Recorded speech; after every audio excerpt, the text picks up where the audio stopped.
अस्सलाम वालेकुम स्टूडेंट्स, उम्मीद है आप सब खैरियत से होंगे। जी तो आज हमने स्टार्ट करना है अपना एक न्यू चैप्टर जिसका नाम है हमारे पास acid bases and salts.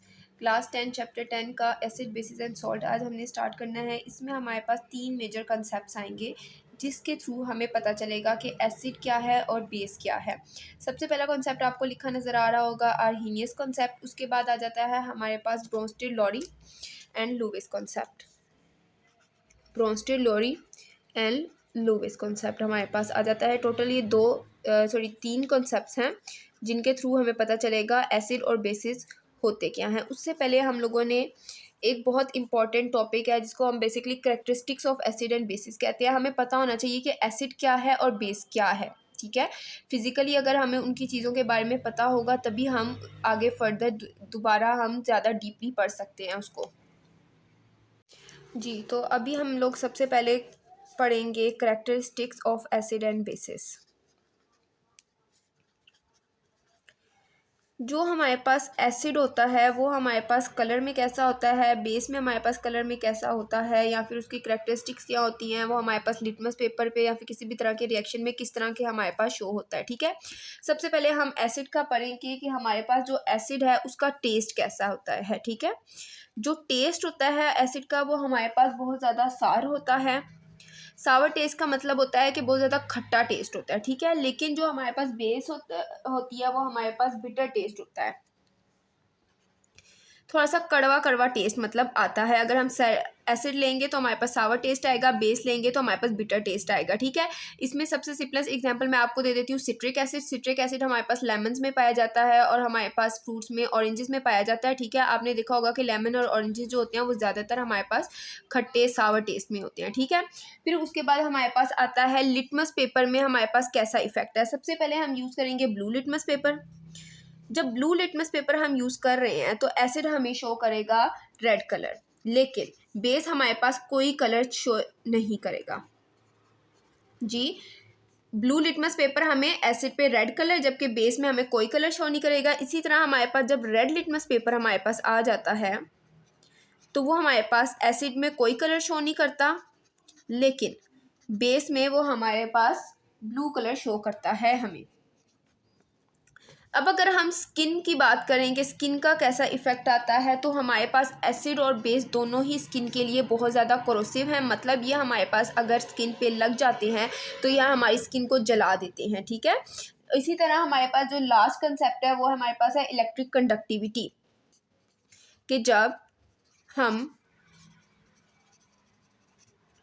Acid या बेस को किसी भी एक्वा सोल्यूशन में डालते हैं तो वहाँ पर हमारे पास इलेक्ट्रिसिटी कंडक्ट होती है या नहीं होती। तो हम लोगों को पता है कि एसिड और बेस जो सा होता है वो दोनों ही एक्वा सोल्यूशन में हमें कंडक्ट करके देता है इलेक्ट्रिसिटी। एक्वा सोल्यूशन में हमारे पास मतलब वाटरी सोल्यूशन में हमारे पास इलेक्ट्रिसिटी दोनों ही कंडक्ट करवाते हैं, इलेक्ट्रिसिटी कंडक्ट होती है। ये हमारे पास एक बहुत इंपॉर्टेंट और बेसिक कंसेप्ट है एसिड और बेसिस का, जो कि हमारे पास ऑलमोस्ट हर स्टूडेंट को पता होना चाहिए।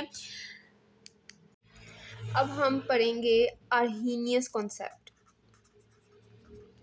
बेसिकली ये कॉन्सेप्ट क्या है कि इसमें हमें पता चलता है कि एसिड क्या है और बेस क्या है। मतलब वो कोई भी केमिकल रिएक्शन होता है तो हमारे पास एसिड किस तरह का हमें रिएक्शन शो करता है, या फिर एसिड हम किस चीज़ को कहते हैं कि ये रिएक्शन इस तरह शो हो रहा है तो इसको एसिड कहते हैं, या फिर ये रिएक्शन इस तरह शो हो कर रहा है तो इसको हम बेस कहेंगे, ठीक है। बेसिकली आर्हीनियस कॉन्सेप्ट जो होता है ये हमारे पास 1887 में आर्हीनियस ने दिया था। उसने कहा था, उसे 2 डेफिनेशंस दी थी, एक एसिड की डेफिनेशन दी थी और एक उसने बेस की डेफिनेशन दी थी, ठीक है। उसने कहा था कि एसिड एक ऐसा सब्सटेंस है जो कि वाटर में आयोनाइज करके हमारे पास हाइड्रोजन प्लस आइंस बनाता है, ठीक है। मतलब कोई भी सब्सटेंस अगर हमें वाटर में आयोनाइज होकर, मतलब वाटर में अपने आइंस, जब कोई एक सब्सटेंस वाटर में जाता है, ठीक है, तो वो अपने कुछ आइंस बना देता है, ठीक है। उन आइंस में अगर हाइड्रोजन आइंस पाए जाएंगे तो वो बेसिकली हमारे पास एसिड होगा, ठीक है। इसी तरह एक सब्सटेंस जिसमें हमारे पास वो वाटर में आयोनाइज हो रहा है, ठीक है, और वो हमें OH हाइड्रोक्साइड आइंस दे रहा है, ठीक है, तो वो बेस होगा, ठीक है। इसमें हम एक सबसे सिंपलेस्ट एग्जांपल 2 पढ़ लेते हैं, ठीक है। इसमें एग्जांपल्स आती हैं HCl एंड NaOH। आप देखेंगे कि HCl को जब हम आयोनाइज करते हैं वाटर में तो हमारे पास बनता है H plus plus Cl negative, ठीक है। इसी तरह जब हम NaOH को करते हैं वाटर में तो हमारे पास बनता है Na प्लस OH नेगेटिव। अब आपने देखा होगा HCl ने जब वाटर में डिजोल्व हुआ है तो उसने हमारे पास हाइड्रोजन आयन और क्लोराइड आयंस दिए हैं। इसी तरह NaOH जब वाटर में डिजोल्व हुआ है तो उसने हमें सोडियम और हाइड्रोक्साइड आयंस दिए हैं, ठीक है। मतलब कि आर्हीनियस क्या कह रहा है कि एक सब्सटेंस जब वाटर में डिजोल्व होगा वो हमें हाइड्रोजन देगा तो उसको हमने एसिड कह दिया, जैसे कि हमने HCl को एक एसिड कह दिया, ठीक है। इसी तरह हम लोगों ने NaOH को देखा है कि NaOH जब वाटर में डिजोल्व हुआ है तो उसने हमारे पास हाइड्रोक्साइड आयंस बनाए हैं तो उसको हमने क्या कह दिया है, वो बेस है, ठीक है। आपको ये डेफिनेशन समझ आ गई होगी, ठीक है, उसका कॉन्सेप्ट समझ आ गया होगा, उसकी हमारे पास एग्जांपल समझ आ गई होगी। आगे भी हमारे पास बहुत ज़्यादा एग्जांपल्स है, सबसे सिंपलेस्ट हमारे पास इस वक्त यही है। अब जैसे कि हम इसमें देखते हैं हमारे पास HNO3 है, एक और एग्जांपल को देख लेते हैं। सॉरी, इसमें हमारे पास H प्लस प्लस NO3 बन जाता है, ठीक है। इसमें हमारे पास ये एसिड है क्योंकि ये हमारे पास हाइड्रोजन आयंस दे रहा है, ठीक है। इसी तरह कोई भी ऐसा सब्सटेंस जब वाटर में डिजोल्व होकर OH नेगेटिव देगा तो वो हमारे पास बेस बन जाएगा। जी, तो आज के लिए इतना ही। आज हम लोगों ने आर्हीनियस कॉन्सेप्ट पढ़ लिया, कल से हम न्यू टॉपिक स्टार्ट करेंगे, ठीक है। अगर आपको किसी भी तरह का कोई प्रॉब्लम आता है तो मुझसे कमेंट सेक्शन में पूछें और मेरे चैनल को ज़्यादा से ज़्यादा सब्सक्राइब करें और नोटिफिकेशंस ऑन कर दें।